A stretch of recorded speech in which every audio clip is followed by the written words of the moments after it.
Lieutenant of Bengal 1853 में Lord Dalhousie ने एक एक्ट बनाया जिससे बंगाल का गवर्नर अलग एवं बाकी भारत का गवर्नर अलग। इससे क्या फायदा हुआ? बंगाल एवं भारत में प्रशासनिक व्यवस्था में सुधार आया। नेक्स्ट पॉइंट लेंगे हम, non regulation system of new territories. नए जो प्रदेश थे, नए प्रदेशों के लिए विशेष व्यवस्था, इसको बोलेंगे नए प्रदेशों के लिए विशेष व्यवस्था। नए प्रदेश कौन थे? जो युद्धों से और लॉर्ड डलहौजी ने लेफ्ट के सिद्धांत से ब्रिटिश साम्राज्य में मिलाए थे, उनको नए प्रदेश कहेंगे। उनके लिए विशेष व्यवस्था, नॉन रेगुलेशन सिस्टम इसको बोलेंगे। ये क्या था? उन नए प्रदेशों में पंजाब, बर्मा एवं सिक्किम, 3 तो युद्धों से मिलाए थे, और 6 सतारा, नागपुर, जयपुर, संबलपुर, बाघाट, नागपुर, झांसी ये एवं अवध, ये कुशासन के आरोप थे। ये जो 10 प्रदेश उसने ब्रिटिश साम्राज्य में मिलाए थे, इनको नए प्रदेश कहेंगे। इनके लिए नॉन रेगुलेशन सिस्टम, एक नई व्यवस्था या विशेष व्यवस्था बनाई, जिसके तहत इन प्रदेशों में अलग से चीफ कमिश्नर लगाया गया। चीफ कमिश्नर जो गवर्नर जनरल एवं उसकी काउंसिल के प्रति अपने कार्यों के लिए उत्तरदायी रहेगा। ये थी विशेष व्यवस्था नए प्रदेशों की। Second point. थर्ड देंगे, system of competitive examination. Competitive examination की व्यवस्था करना। जो आईपीएस और आईएएस की जो सेवाएं हैं, ये 1853 में लॉर्ड डलहौजी ने 1854 में लॉर्ड डलहौजी ने पहली बार भारत में स्थापित की थी। लेकिन इनको हैंड एग्जाम ये इंग्लैंड में ही होते थे, फिर भी इसमें भारतीयों को पहली बार इनमें बैठने की अनुमति दी गई थी, जो आगे चल के भारतीयों के लिए बहुत फायदेमंद रही। नेक्स्ट लेंगे, Shimla as summer capital. Shimla को ग्रीष्मकालीन राजधानी किसने बनाया? लॉर्ड डलहौजी ने। क्यों बनाया? क्योंकि उत्तर पश्चिम भारत तक ब्रिटिश साम्राज्य बढ़ चुका था, तो गर्मियों में ये शिमला आ जाता था, लॉर्ड डलहौजी। ये हो गए इसके प्रशासनिक सुधार। नेक्स्ट पॉइंट लेंगे, सोशल एंड पब्लिक रिफॉर्म्स। सामाजिक एवं सार्वजनिक सुधार। सामाजिक एवं सार्वजनिक सुधार। इसमें पहला पॉइंट बनाएंगे, प्रोहिबिशन ऑफ द सती प्रथा एंड फीमेल इन्फेंटिसाइड्स। सती प्रथा एवं कन्यावध पे रोक। सती प्रथा एवं कन्यावध पे रोक लॉर्ड डलहौजी ने 1854 में लगाई। नेक्स्ट पॉइंट लेंगे, विडोरी मैरिज एक्ट। ये 1856 में, विडोरी मैरिज एक्ट 1856 में विधवा विवाह की अनुमति लॉर्ड डलहौजी ने 1856 में दी। नेक्स्ट पॉइंट लेंगे, प्रोहिबिशन ऑफ ह्यूमन सैक्रिफाइस। नर बलि प्रथा का पे रोक। इस पे शुरू 1829 में लॉर्ड माउंटबेटन ने की थी। ये उड़ीसा में असभ्य जाति में होती थी, लेकिन लॉर्ड डलहौजी ने इस पे पूर्ण रूप से रोक लगा दी। लॉर्ड डलहौजी ने इस पे पूर्ण रूप से रोक लगा दी। नेक्स्ट लेंगे, construction of road and canals. रोडों और नहरों का निर्माण। रोड इसने कलकत्ता से पेशावर जीटी रोड जो शेरशाह सूरी ने बनवाया था, उसकी रिपेयर कराई।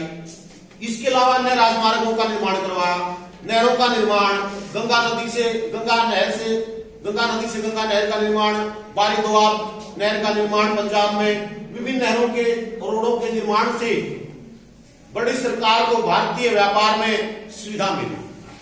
नेक्स्ट पॉइंट लेंगे, establishment of public works department. सार्वजनिक कार्यों का जो विभाग था, लॉर्ड डलहौजी से पहले ये मिलिट्री जो एडमिनिस्ट्रेशन था, सैनिक प्रशासन के अधीन था। सैनिक प्रशासन के अधिकारी अधिक बजट सेना को देते थे, जिससे सार्वजनिक कार्यों को बजट नहीं मिल पाता था। तो इसने 1854 में ये एक अलग एक्ट बना के इसको सार्वजनिक विभाग को अलग बना दिया। ये हो गए उसके सामाजिक एवं सार्वजनिक सुधार। नेक्स्ट लेंगे हम एजुकेशन रिफॉर्म्स, शिक्षा संबंधी सुधार। पहला लेंगे वुड डिस्पोज। चार्ल्स वुडी 1854 में, चार्ल्स 1854 में क्या था, एक बोर्ड ऑफ कंट्रोल का सभापति था, बोर्ड ऑफ कंट्रोल का सभापति था। उसने एक भारत में शिक्षा का पत्र, जिसको वुड डिस्पैच कहा गया है, शिक्षा का पत्र लागू किया। उसकी शर्तें क्या थी? नंबर 1, बड़े शहरों में बंबई, कलकत्ता, मद्रास में, लंदन की तरफ से विश्वविद्यालय बनाए जाएं। वो जो बाद में चल के 1857 बने, भारत में 3 विश्वविद्यालय। इसके अलावा पंजाब, बंगाल और उड़ीसा में शिक्षा के अधिक से अधिक केंद्र खोले जाएं, प्राइमरी स्कूल बनाए जाएं, हाई स्कूल बनाए जाएं, कॉलेज बनाए जाएं। इसके अलावा शिक्षकों को वेतन में वृद्धि की जाए, बच्चों की छात्रवृत्ति दी जाए। इसके अलावा व्यावसायिक शिक्षा को बढ़ावा दिया जाए, व्यावसायिक शिक्षा को बढ़ावा दिया जाए। और उन्होंने नेक्स्ट पॉइंट उस पर आगे लेंगे हम, इंजीनियरिंग कॉलेज की स्थापना रुड़की में लॉर्ड डलहौजी ने ही की थी, जो हमारे आधुनिक उत्तर प्रदेश में पड़ता है। वोमेन कॉलेज, पहला महिला कॉलेज कलकत्ता में लॉर्ड डलहौजी ने ओपन किया। ये हो गई उसकी शिक्षा संबंधी सुधार। नेक्स्ट पॉइंट लेंगे हम, development of means of communication, संचार के साधनों का विकास। पहले लेंगे रेलवेज, 1850 में रेलवेज पे काम शुरू हुआ, 1853 में पूरा हो गया। बंबई थाने, अप्रैल 1853 में बंबई से थाने 21 मील की रेलवे लाइन बिछाएगी। फिर हुगली से हावड़ा, फिर कलकत्ता से दिल्ली, धीरे धीरे सारे भारत को रेलवे से जोड़ा गया। नेक्स्ट लेंगे पोस्टल सिस्टम, डाक व्यवस्था। लॉर्ड डलहौजी ने डाक व्यवस्था को सुधारने के लिए 1854 में नियम बनाया कि भी 1/2 यानी कि 5 ग्राम या आधा तोला जिसको बोलेंगे, उसके लिए इन्होंने सरकारी शुल्क के 2 पैसे मंजूर कर दिए, जिससे जो देने वाले को, जो पत्र डालता था उसको देने होते थे, जिसे डाक व्यवस्था में सुधार आया। इसके नेक्स्ट लेंगे टेलीग्राफ। लॉर्ड डलहौजी ने 1854 में टेलीग्राफ व्यवस्था भारत में अधिक तार व्यवस्था बिछाएगी, जिससे आने वाले समय में दूर दराज से भारतीयों का अपना प्रशासनिक सुधारों में भी और भारतीयों को व्यक्तिगत सुधारों में भी इससे सुविधा मिली। नेक्स्ट लेंगे हम इकोनॉमिक रिफॉर्म्स, आर्थिक सुधार। आर्थिक सुधार में फर्स्ट पॉइंट लेंगे हम फ्री ट्रेड पॉलिसी, मुक्त व्यापार नीति। अब लॉर्ड डलहौजी ने मुक्त व्यापार नीति को अपनाया। मुक्त व्यापार नीति क्या थी? सभी बंदरगाहों को भारतीयों के लिए, ब्रिटिश व्यापारियों के लिए ओपन कर दिया गया, जिससे क्या हुआ, जिससे भारत से अंग्रेजों को कच्चा माल पर्याप्त मात्रा में मिलता था और पका हुआ माल इंग्लैंड से पका के इन बंदरगाहों पे वापस ला के रख देते थे, जिससे कच्चा और पक्का माल लाने ले जाने में फ्री ट्रेड पॉलिसी से अंग्रेजों को काफी लाभ हुआ। ठीक हो गया। डेवलपमेंट ऑफ इंडस्ट्रीज, इसी में उद्योगों का विकास। उद्योगों में कौन कौन से उद्योग आए? सबसे पहले कोयला और लोहे के विकास, कोयला और लोहे का उद्योगों का विकास, वस्त्र उद्योग का विकास, लकड़ी उद्योग का विकास। इसके लिए डलहौजी ने कच्चा माल की प्राप्ति के लिए चाय के बागानों के लिए चीन के कृषि विशेषज्ञों को भारत बुलाया और उनसे उत्तम किस्म की चाय की खेती करवाई। इसके अलावा उसने पटसन के लिए, जूट या पटसन, इसके लिए बंगाल के क्षेत्र में, बंगाल में कृषि व्यवस्था को सुधारा।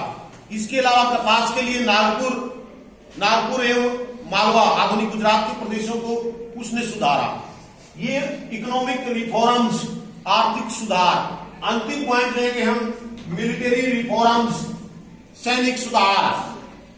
सैनिक सुधारों में सबसे पहले लेंगे, सैनिक सुधारों में पहला सुधार उसने मेरठ एवं शिमला को हेडक्वार्टर बनाया। क्यों बनाया? क्योंकि उत्तर पश्चिम भारत में लॉर्ड डलहौजी शांति व्यवस्था स्थापित करना चाहता था, तो उसने क्या किया, कलकत्ते से तोपखाने को उठा के मेरठ में बना दिया तोपखाना और शिमला को सैनिक मुख्यालय बना दिया, ताकि उत्तर भारत में शांति की जा सके। पहला सुधार। दूसरा क्या किया उसने? गोरखा सैनिकों की सेना में वृद्धि। गोरखा सैनिकों की सेना में वृद्धि, वो गोरखों को अधिक विश्वसनीय मानता था। गोरखा सैनिकों को के सहयोग से ही 1857 के विद्रोह को दबा गया था, तो इसलिए उसने भारतीय सैनिकों में गोरखा सैनिकों की वृद्धि की। नेक्स्ट पॉइंट लेंगे, भारतीय सैनिकों को बिखेरना। भारतीय नेटिव सिपोज स्कैटर, भारतीय सैनिकों को बिखेरना। 2,33,000 जो भारतीय सैनिकों की संख्या थी, लॉर्ड डलहौजी को डर था कहीं एकत्रित होकर ब्रिटिश सरकार के विरुद्ध विद्रोह ना कर दें, इसलिए उसने छोटी छोटी सैनिक टुकड़ियां बना के भारतीयों को पूरे भारतवर्ष में डिवाइड कर दिया ताकि विद्रोह की आशंका कम हो जाए। इसके अलावा उसने ब्रिटिश सरकार के अधिकारियों एवं कंपनी के डायरेक्टरों को निर्देश सुजेशन दिया कि भी भारत में भारतीय सेना में हमें ब्रिटिश सिपाहियों की संख्या बढ़ानी है, और ये उसने किया। ये हो गए उसके मिलिट्री रिफॉर्म्स, सैनिक सुधार। अब लास्ट में आएगा कंक्लूजन। निष्कर्ष रूप में हम कहेंगे लॉर्ड डलहौजी ने भारतीय प्रशासन में प्रशासनिक सुधार, सामाजिक एवं सार्वजनिक सुधार, शिक्षा संबंधी सुधार, संचार के साधनों का विकास, आर्थिक सुधारों में उद्योगों का सुधार, free trade policy, military reforms एवं सैनिक सुधारों के तहत भारतीय प्रशासन में निपुणता लाई। इन सुधारों के कारण ही उसको आधुनिक भारत का निर्माता कहा जाता है। लॉर्ड डलहौजी को आधुनिक भारत का निर्माता कहा गया है इन सुधारों के कारण। निश्चित रूप में हम कहेंगे जहां लॉर्ड डलहौजी ने प्रशासनिक, सार्वजनिक, शिक्षा संबंधी, उद्योगों का विकास, आर्थिक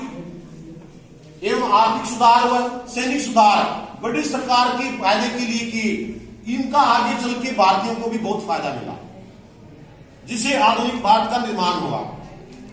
परिणाम स्वरूप आधुनिक भारत का विभिन्न सुधारों के कारण लॉर्ड डलहौजी को आधुनिक भारत का निर्माता कहा गया है। कोई क्वेश्चन?